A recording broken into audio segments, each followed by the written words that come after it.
안녕하세요, 여러분. 오늘 소개할 음식은 너무 익숙해서 오히려 무시당하는 식재료, 바로 감자입니다. 하지만 이 감자 알고 보면 혁명과 기근, 전쟁에 등장하고 심지어 우주에서 실험까지 되는 그야말로 지구를 넘어선 채소라는 사실 알고 계셨나요? 오늘은 우리가 몰랐던 감자의 놀라운 이야기, 그 숨겨진 역사와 과학, 그리고 문화적 영향까지 모두 파헤쳐 보겠습니다. 이제 감자가 다르게 보이실 거예요. 1. 감자는 원래 독초였다. 감자는 남미 안데스 산맥이 원산지입니다.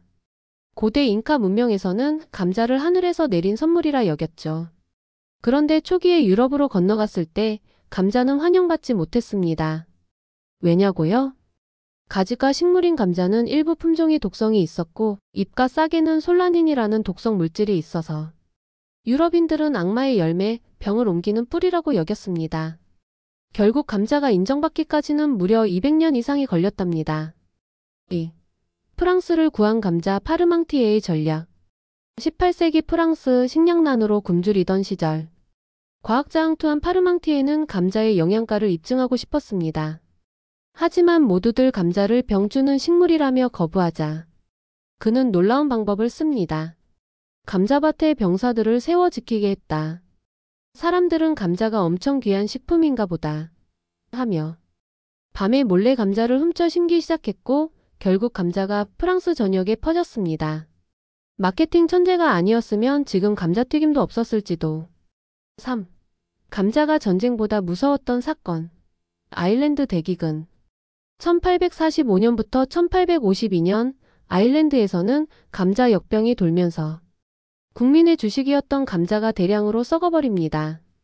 이 사건으로 인해 무려 100만 명이 사망, 200만 명이 이민을 떠나는 대이동 발생. 그 여파로 영국과 아일랜드의 관계가 악화. 한 작물의 실패가 나라를 바꿔놓은 대표적인 사례입니다. 4. 감자는 우주에서도 자란다. 감자는 지구를 넘어 우주 식량 실험에도 쓰이고 있습니다. 나사와 중국, 페루 등에서는 감자를 화성 식민지 작물로 실험 중. 2015년 페루 국제감자센터에서는 화성 토양과 유사한 환경에서 감자 재배에 성공했다고 발표했습니다.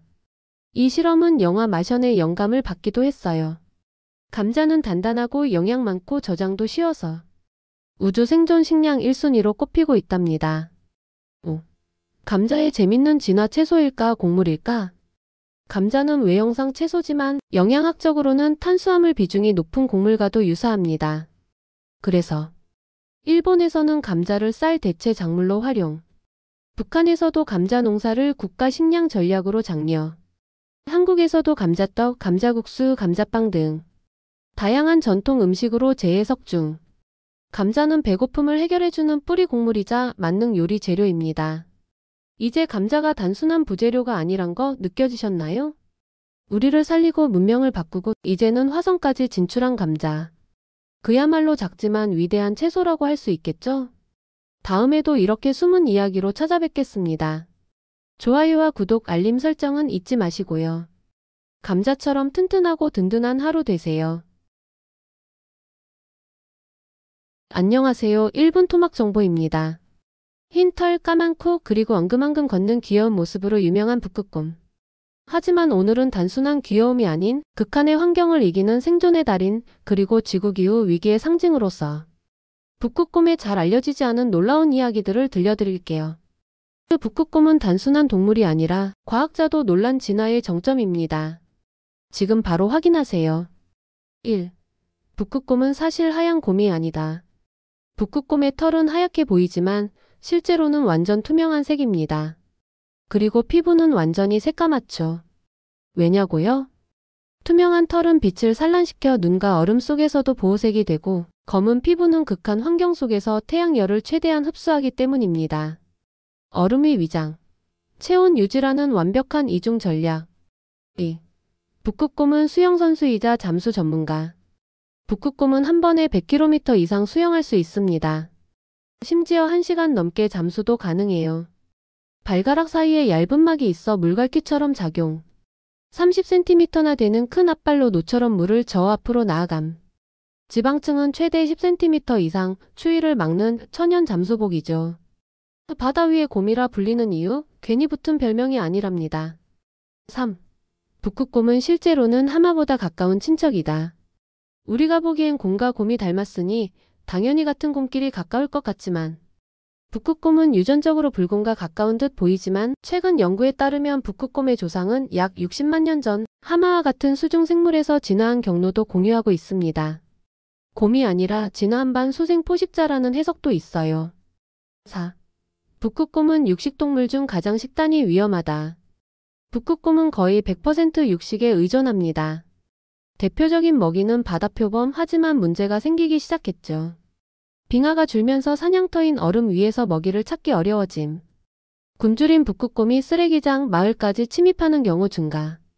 영양 상태가 나빠지며 이상 행동이나 새끼 사례도 나타남. 먹이사슬 꼭대기라서 변화에 가장 먼저 흔들리는 동물입니다. 5. 곰이지만 동면을 하지 않는다. 대부분의 곰은 겨울잠을 자지만 북극곰은 예외입니다.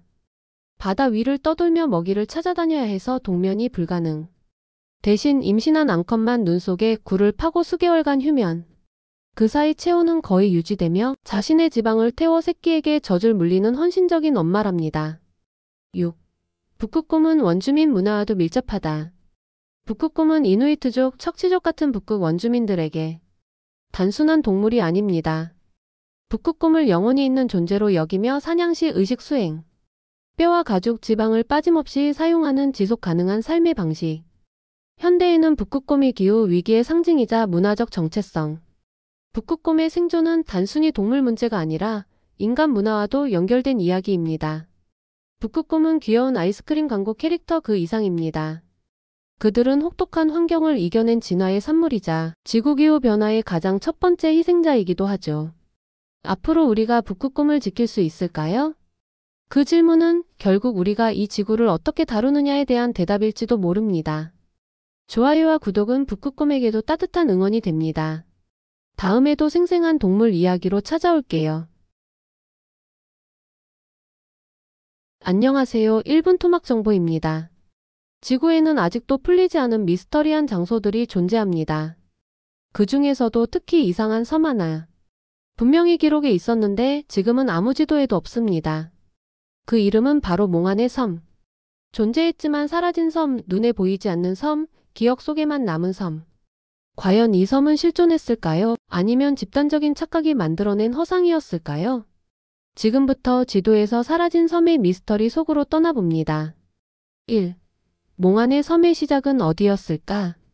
몽환의 섬이라는 표현은 사실 특정 섬을 말하는 게 아닙니다. 오히려 실존했다고 믿었지만 나중엔 실종된 섬을 지칭하는 일종의 개념이에요. 예를 들어 산디섬. 1908년부터 수많은 지도에 등장했지만 2012년 프랑스 과학 탐사선이 그 지역을 지나가 보니 아무것도 없었습니다. 하이브라실. 아일랜드 서쪽 바다에 떠있는 신비의 섬. 1800년대까지 실제 항해 지도에도 있었지만 지금은 증거 없음. 이런 섬들을 사람들은 몽환의 섬이라 부르기 시작했죠. 2. 왜 사람들은 존재하지 않는 섬을 믿었을까? 해무와 착시 현상. 먼바다에서 안개나 구름이 특정 형태로 보일 경우 육지처럼 착각되며 잘못된 좌표가 기록됨. 화산섬의 일시적 생성. 해저 화산 폭발로 인해 섬이 생성됐다가 몇 년 만에 가라앉는 경우도 존재합니다. 탐험가의 거짓말. 명성을 위해 발견 사실을 조작한 사례도. 즉 인간의 인식 오류, 자연의 변화, 과장된 이야기가 몽환의 섬을 만들어낸 것이죠. 3. 인류는 이 섬들을 실제로 찾으려 했다. 18세기 영국 해군은 산디섬의 위치를 확인하려 3번이나 항해를 보냄. 아일랜드에서는 하이브라시를 찾아 떠난 사제와 선원들의 일화도 전해짐. 심지어 현대 GPS 기술이 등장하기 전까지도 세계 곳곳의 지도에는 이런 가짜 섬들이 버젓이 남아 있었습니다. 4. 혹시 이건 다중우주나 차원 이동의 흔적일까? 이쯤 되면 음모론도 빠질 수 없죠. 일부 사람들은 이 섬들이 다른 차원에서 잠시 열려있던 문이라 주장합니다. 또 어떤 이들은 이 섬들은 우리 차원과 닿았다가 사라지는 유령 공간이라 말합니다. 이건 단순한 허구일까요? 아니면 우리가 모르는 물리법칙 너머의 현상일지도 모릅니다. 5. 21세기에도 몽환의 섬은 계속된다. 믿기 어렵겠지만 구글 지도에서도 종종 실제 없는 섬이 포착되었다가 삭제되는 사례가 있습니다. 2020년 인도양 한가운데 검은 섬처럼 보이는 지역이 발견되었지만 몇 달 후 아무 기록 없이 사라짐. 심지어 어떤 네티즌들은 이 섬들을 검열된 장소라 주장하며 정부나 군사기지 은폐설까지 제기하기도 하죠. 현대에도 몽환의 섬은 여전히 살아있습니다. 몽환의 섬은 단순히 없는 섬이 아닙니다. 그건 인간이 현실과 상상을 어떻게 뒤섞어 믿는지 보여주는 거울이자 우리 지구가 아직도 다 밝혀지지 않았다는 증거일지도 모릅니다. 다음에도 더 신비로운 이야기로 찾아올게요. 안녕하세요. 1분 토막 정보입니다. 주방벽에 끈적한 기름때, 욕실에 거무튀튀한 찌든때, 심지어 자동차 핸들까지 미끌미끌할 때. 기름때는 그냥 보기 싫은 수준을 넘어서 세균과 악취의 주범이기도 합니다. 오늘은 평범한 청소법이 아니라 과학적으로 증명된 기름때 제거 비법, 그리고 잘 알려지지 않은 조합의 마법까지 알려드릴게요. 1. 기름때는 기름으로 녹인다. 놀랍게도 기름때는 물로 닦아선 잘 안 지워집니다. 왜냐면 기름은 물과 섞이지 않는 비극. 하지만 같은 성질끼리는 서로 녹는 법. 식물성 기름을 키친타월에 묻혀 벽면에 기름때에 바르고 5분 뒤에 닦아보세요. 기름이 기름을 녹이는 유사용의 원리로 깨끗하게 벗겨집니다. 그 후에 세제로 마무리하면 제오염 방지까지 오케이. 2. 베이킹소다보다 더 강한 시트르산. 베이킹소다 다들 아시죠? 하지만 기름때에는 시트르산이 더 강력할 수 있습니다. 시트르산은 레몬에서 추출한 천연산 성분. 알칼리성의 기름때와 화학 반응을 일으켜 분해. 사용법 1. 따뜻한 물 한 컵에 시트르산 한 스푼을 녹이고 2. 분무기로 뿌리거나 수세미에 적셔 문질러 주세요. 3. 거품과 함께 기름이 녹아내리는 걸 볼 수 있어요. 3. 기름때. 찌든 때는 면도 크림으로 제거. 면도 크림이요? 네, 맞습니다. 면도 크림 속에는 계면활성제, 보습제, 향균 성분이 들어있어 기름때 제거에 의외로 효과적입니다. 주방 후드, 욕실 유리, 플라스틱 기기 표면에 바르고 10분 후 젖은 수세미로 문지르면 미끌미끌한 잔때까지 말끔히 제거. 추가로 정전기 방지 효과까지 있어 먼지도 덜 붙어요. 4. 주방 기름때 제거엔 밀가루도 쓸 수 있다. 밀가루가 기름 흡착력 좋은 거 아세요? 조리 중 튄 기름 얼룩이나 묵은 기름때 위에 밀가루를 뿌리고 수세미로 살살 문지르면 기름이 밀가루에 흡착됩니다. 이건 특히 나무나 섬세한 표면에 좋아요. 베이킹소다보다 마찰력이 낮아 표면 손상 없이 제거 가능. 5. 차량 내부 기름때엔 물티슈. 치약 조합. 차 핸들, 기어봉, 터치스크린 옆 틈 기름 묻은 적 있으시죠? 물티슈에 치약 한 점을 짜서 닦아보세요. 치약의 연마 성분이 묵은 기름때 제거. 물티슈의 수분이 빠른 닦임과 뒤처리 용이. 박테리아까지 제거해 위생도 챙길 수 있어요. 기름때는 무작정 세제로 닦는다고 없어지지 않습니다. 성질을 알고 상황에 맞게 대처하면 쉽게 깨끗하게 그리고 똑똑하게 해결할 수 있죠. 오늘 알려드린 방법들 하나라도 시도해보세요. 당신의 주방과 욕실, 차 안이 달라질 겁니다. 좋아요와 구독은 꿀팁 전파에 큰 힘이 됩니다. 다음엔 더 놀라운 일상 꿀팁으로 돌아올게요. 안녕하세요. 1분 토막 정보입니다. 다이어트 할 때 가장 많이 듣는 말, 밤에 먹으면 살쪄. 근육이 무거워서 체중 늘었어. 물 많이 마시면 살 빠져. 과연 이 말들 진짜일까요? 오늘은 우리가 믿고 있었던 체중의 속설들, 그 중에서도 잘 알려지지 않은 진실까지 낱낱이 밝혀보겠습니다. 살찐 건 내 탓이 아니었을지도 몰라요. 1. 밤에 먹으면 살찐다. 진실은 칼로리가 전부다. 많은 사람들이 밤늦게 먹으면 무조건 살찐다고 믿죠. 하지만 과학적으로는 시간보다 총 섭취량이 더 중요합니다. 밤에 먹더라도 하루 전체 칼로리가 적당하면 살이 안 찔 수도 있고 반대로 낮에 많이 먹어도 남으면 결국 지방이 됩니다. 단, 밤에 먹는 음식은 주로 고칼로리, 탄수화물 위주고 수면에 방해돼 대사율이 떨어지기 때문에 결국 살이 찌기 쉬운 조건이 되는 거죠. 2. 근육이 무거워서 체중이 늘었다. 반은 맞고 반은 착각. 맞습니다. 근육은 지방보다 밀도가 높아서 무겁습니다. 하지만 초보자가 운동한다고 바로 근육이 늘어 체중이 증가하긴 어렵습니다.